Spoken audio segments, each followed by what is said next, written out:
Nigerians in the southwest region have emphasized the need for increased agricultural funding for farmers, security to boost farm produce, cultivation, and reduce food prices. Now, they air their views on improving the agricultural sector and boosting farm or food production in separate interviews in Ibadan on Tuesday.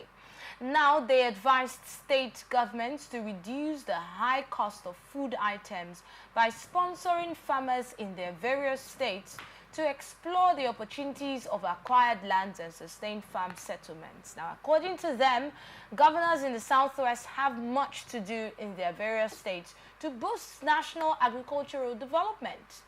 Now, Mustafa Badmus has advised state governments to invest in large-scale farming and acquired lands, farm settlements and virgin lands, especially along the Ibadan-Lagos Expressway. Now, this is their preferred solutions to the food scarcity problem that we have currently in Nigeria. And looking at everything they mentioned, it's just down to funding.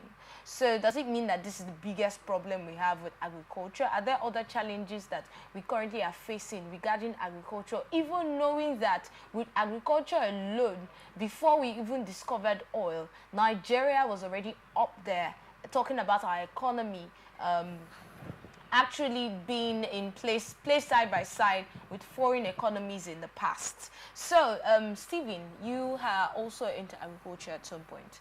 So let's get to find out, are there other challenges that we probably are facing in the agricultural sector?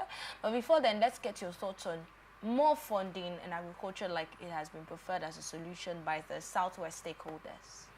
Okay, so I feel at this point, the problem with our agricultural sector, the management of the agri sector, is not the funding.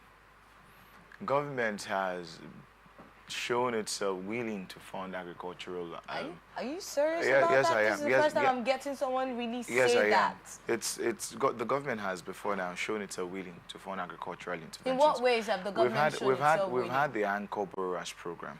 GEJ, Goodluck Ebele Jonathan had one he floated. It was very popular out there. What do you call it?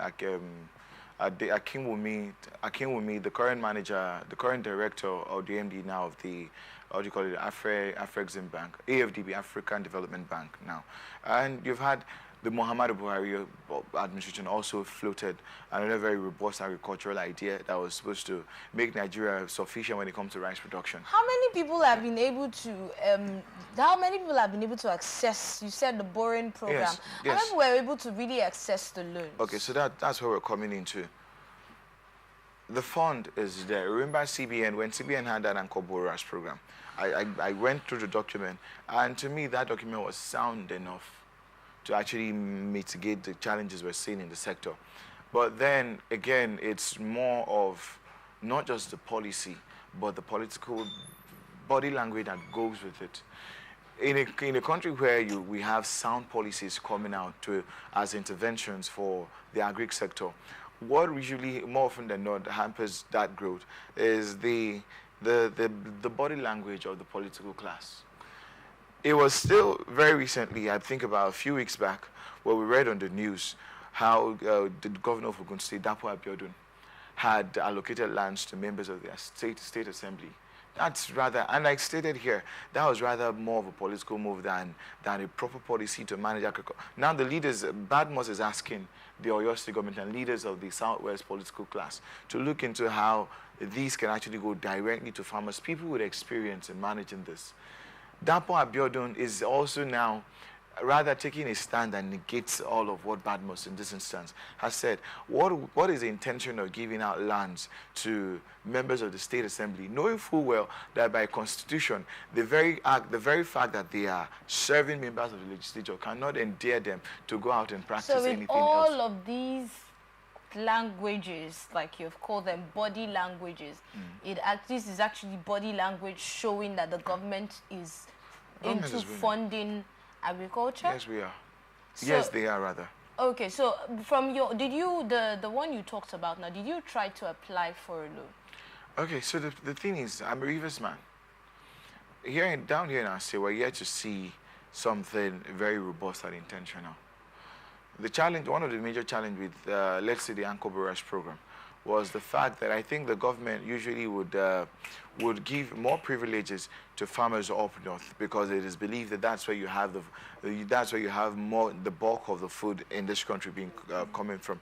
So what we don't want, what we're praying for at this stage, is to see a situation where not just the southwest groups asking state governors to come into the agric space, but government all across the 36 states of this dear country of ours.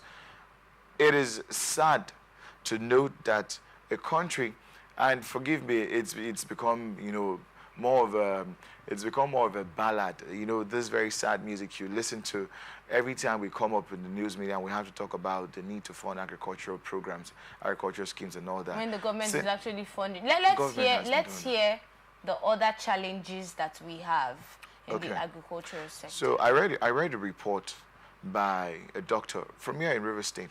I think one of the doctors from Ignatius Ajuru University. It was a sound report. In that report, it was clear it's not the funding. Sometimes I've learned it's not having money. It's what you do with money.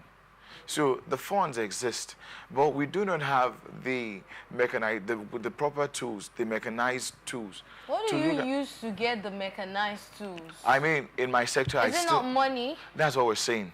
We do not have, from that report rather, I learned that for every crop, as an instance, every crop, there are specific mechanized tools needed to manage it. Of course. But you have a case where the government does not consult up to that extent. So what they do, they just assume everybody wants to go into rice farming. So just go and bring in trawlers. Everybody wants to go. We don't have mechanized tools that are effectively looking at yarn production in this country. That's what I'm asking you. If the funds are available, like you said, the government has funded agriculture, then why do we not have these equipments available? So the bulk of it. Because the reason farmers have mentioned these equipment are not available, it's because of funding. Farmers cannot on their own afford them. They are quite expensive. Even to rent them. Yes. It's very expensive, especially having to bring it from where it is, because these farmers have said that some of these equipments, they have to transport it from another state down to where they are. That is money on its own. Yeah. Before you talk about the money they pay to rent, so that's so much. So if the government is actually funding agriculture, then why do we still have this? That was why I asked you what other challenges, because any other challenge you want to mention now is going to still be channeled to funding. So why would you say the government has funded agriculture with their body language and all of these schemes you mentioned, and yet these things are not available? So I think what we need to is there's a database for each sector, each subsector as it is now, of the agric sector, within the agric space. The rice farmers, I know of the Rice Farmers Association, right, Nigeria, RIFAN. There's one for the millet farmers. We do have all of this. What we need is, with the funds available to us, the Bank of Industry hasn't come out any day to tell us it will go moribund or it is underfunded, or farmers can no longer access grants or loans. But what we need is for the government to bring these stakeholders within each one of the sectors together and let us deeply, with help also from from intellectual minds within the academic space. Because more often than not, to answer your question, it's one of the things that the government does not look into. So we just want to have policies without the input of members of the academia within that space. We're aware that there are a plethora of agricultural universities in this country. I don't think the government listens to any one of the policies coming out from the intellectuals we have within that space. So even some of those those universities and the departments of agriculture, they have complained that they do not have these equipment. Even the schools don't have the equipment. That's why we're saying this now. So if the schools do not have the equipment, why don't the schools have the equipment? Funding. And then when you take a look at that, you find out that even though sometimes there'll be complaints that, okay, even when the equipment was there, even though they're very old ones, they've been there for a long time, that they did not, the management of the equipment was not adequate. And because of that, the equipment got maybe bad or something. Like, it's just clear that what the farmers have been saying about the agricultural sector not being properly funded, it's very clear. They have so many evidences. They have things to show for it. Look at this particular story where they talked about exploring the opportunities of acquired lands and, you know, sustained settlement. And the other side, I'd like to see the other paragraph of this particular story, especially when they were talking. I get the other paragraph of this story, please. Especially when they were talking about the government now putting it in place, funding in place, yes, concerning the farms, concerning even the roads, transportation, and all of that. It becomes a very big problem when we talk about agriculture.